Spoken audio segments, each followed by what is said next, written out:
21 જૂન વિશ્વ યોગા દિવસ. યોગ એ માત્ર વ્યાયામ નહીં પરંતુ સ્વસ્થ અને સંતુલિત જીવન જીવવાની એક જીવનશૈલી છે.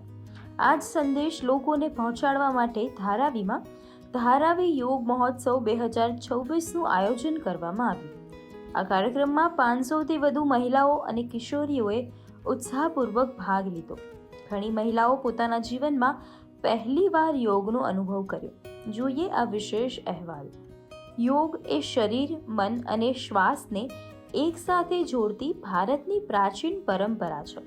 આજની ભાગદોડભરી જીવનશૈલીમાં વધતા તણાવ અને સ્વાસ્થ્ય સંબંધિત સમસ્યાઓ વચ્ચે યોગનું મહત્વ હવે લોકો समझी રહ્યા છે. नवभारत डेवलपर्स प्राइवेट लिमिटेड आयोजित ये जो योगा सेशन है, हमारे योगा विद्या निकेतन के साथ कोलैबोरेट किया हुआ, वो बहुत ही अच्छा गया first session and I am very happy. बहुत खुश हैं हम कि ऐसा कोई इनिशिएटिव धारावी के लेवल पे ले रहे हैं लोग, क्योंकि ऐसी जगहों पे जनरली योग जाता नहीं. और जो जिस तरह से योग पहुंचता है, सबको यही लगता है कि योग मतलब सिर्फ आसन प्राणायाम है, हेल्थ के लिए ही है.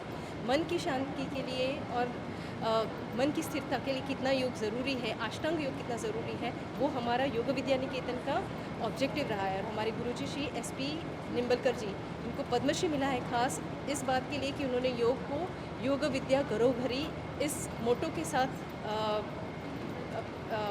फेमस किया है. आज वो मोटो एक्चुअली ग्राउंड लेवल पे जा रहा है. एकदम छोटे से छोटे घर में हर जगह से जब इस तरह लोग आते हैं तो बहुत अच्छा लगता है देख के उनका एंथुसियाज्म. तो इन लोगों को सीखना है, ये तो पता चल रहा है कि लोगों को सीखना है, मगर हम उन तक पहुंच नहीं पा रहे हैं. और इस ऐसे कोलैबोरेशंस की हमें बहुत ज़्यादा ज़रूरत है, जहां हम बिल्कुल छोटे से छोटे घर तक हर जगह पर योग ले जा सकें. मैं बहुत खुश हूँ इस इनिशिएटिव से. યોગ વિદ્યા નિકેતનના પ્રશિક્ષકોએ મહિલાઓની વિવિધ યોગાસનો, પ્રાણાયામ અને શ્વાસ સંબંધિત કસરતોનું માર્ગદર્શન આપ્યું. કાર્યક્રમની સૌથી વિશેષ બાબત એ રહી કે ઘણી મહિલાઓએ પોતાના જીવનમાં પ્રથમ વખત યોગ કર્યા. શરૂઆતમાં સંકોચ અનુભવતી મહિલાઓ થોડા જ સમયમાં आत्मविश्वास साथ ही योग करती જોવા મળી. यहाँ बुलाने के लिए हमें बहुत अच्छा लगा. यहाँ के मुझे बहुत अच्छा लगा, बहुत आनंद आया, बहुत कुछ सीखने को मिला. योगा करके मुझे बहुत अच्छा, मेरे शरीर को बेनिफिट मिलता है, अच्छा रहता है, इसलिए हम योगा करते हैं. जो मैम ने बताया मुझे बहुत अच्छा लगा. हम लोग के जानकारी नहीं थे योगा क्लासेस के, इसमें आने में बहुत खुशी मिला, बहुत अच्छा लगा. हाँ, पहली बार कर रही हूँ, पहली बार मैं आई, पहली बार आगे से जानकारी नहीं थी हम लोग. घर, परिवार અને કામની જવાબદારીઓ વચ્ચે પોતાના સ્વાસ્થ્યને ઘણીવાર અવગણતી મહિલાઓ માટે આ કાર્યક્રમ એક નવો અનુભવ સાબિત થયો. મહિલાઓએ જણાવ્યું કે યોગ કરવાથી શરીર હળવું લાગ્યું, તણાવ ઓછો થયો અને પોતાના માટે સમય કાઢવાની પ્રેરણા મળી. કાર્યક્રમમાં કિશોરીઓની પણ નોંધપાત્ર ભાગીદારી જોવા મળી. નાની ઉંમરથી જ સ્વસ્થ જીવનશૈલી અપનાવવાનો સંદેશ પણ આ આયોજન દ્વારા આપવામાં આવ્યો. યોગ માત્ર યોગ દિવસની ઉજવણી પૂરતી આ પહેલ સીમિત નથી.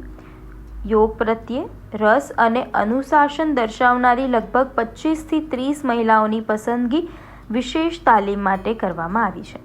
તેમને પ્રોફેશનલ યોગ તાલીમ, પ્રમાણપત્ર અને ભવિષ્યમાં યોગ પ્રશિક્ષક બનવાની તક પણ આપવામાં આવશે. आज ये सर यूनिट ने धारावी ब्रांच बुलाया था योगा डे पे, बहुत अच्छा लगा हम लोग को और बहुत अच्छा जानकारी भी बताया. घर में कभी ऐसा नहीं किया था हम लोग ने. आज जो स्टेप सिखाया मैं तो रोज़ रेगुलर करूँगी. और बॉडी में बहुत पेन है मेरा, अभी जो सीखे वो सब करूँगी, सबको बताऊँगी भी घर पे मैं.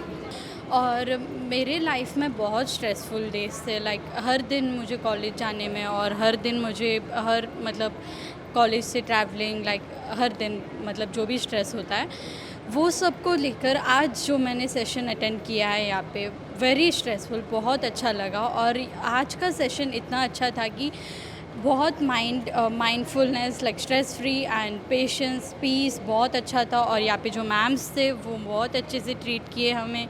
और NMDPLનું કહેવું છે કે ધારાવીના પુનર્વિકાસની સાથે સ્વાસ્થ્ય, શિક્ષણ અને સામાજિક વિકાસ પર પણ વિશેષ ધ્યાન આપવામાં આવી રહ્યું છે. આવા સામુદાયિક કાર્યક્રમો દ્વારા મહિલાઓમાં સ્વાસ્થ્ય પ્રત્યે જાગૃતિ વધારવાનો પ્રયાસ કરવામાં આવી રહ્યો છે. 500થી વધુ મહિલાઓની ભાગીદારી અને યોગ પ્રત્યે વધતા ઉત્સાહને જોતા આ પહેલ માત્ર એક કાર્યક્રમ નહીં પરંતુ મહિલાઓના સ્વાસ્થ્ય, આત્મવિશ્વાસ અને સશક્તિકરણ તરફનું મહત્વપૂર્ણ પગલું સાબિત થઈ શકે છે. કેમેરામેન રમેશ કોદડેકર સાથે પંકજ રાણી, મુંબઈ સમાચાર.